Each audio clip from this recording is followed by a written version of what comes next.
Ang bongga ng grupong BINI dahil collaboration sila sa Spanish-Mexican singer actress na si Belinda.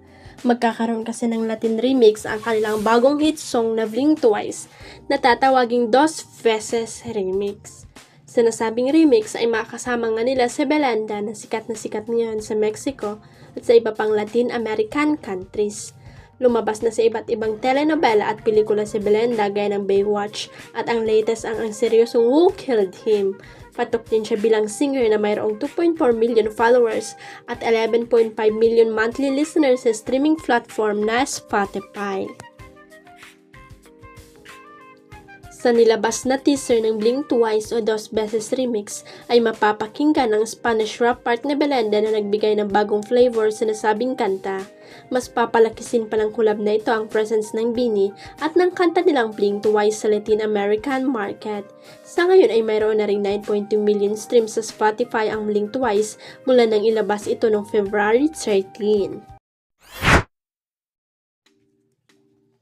Tigas sa pagtanggi ang kapamilya actress at isa sa top vlogger sa Pilipinas ni si Ivana Alawi sa chikang meron siyang cancer.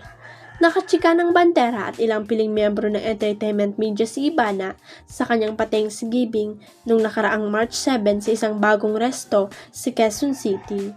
Dito niya nilinaw ang balita na na-diagnose umano siya ng isang uri ng cancer na nagsimula sa prediction ng kilalang psychic na si Roddy Baldwin. Sa panayam ng veteran broadcast journalist na si Corina Sanchez Rojas sa programa nitong Rated Corina, nabanggit ni Roddy Baldwin na may nakikita siyang isang vlogger na nag-aartista rin na tatamaan ng cancer na magre-resulta sa kanyang pagkamatay ngayong taon. Paglalarawan ng psychic sa sikat na content creator, maganda raw ito at sexy. Foreigner daw ang tatay nito, sabi pa ni Roddy, nagkaroon raw noon ng health problems ang vlogger pero nalagpasan niya ito. Bigla siyang nag-shutdown. Sabi pa ni Roddy hanggang sa nagkaroon ng araw ng cancer ang katawan nito dahil hindi na nagamot. At kahit maraming pera ang vlogger, hindi na nito maisasalba ang kanyang buhay. Hanggang doon na lang talaga siya. Wala na akong nakikitang kadugtong. Payag ni iba na walang katotohanan na nagka-cancer ako. Hindi yun true, huwag kayong mag-alala.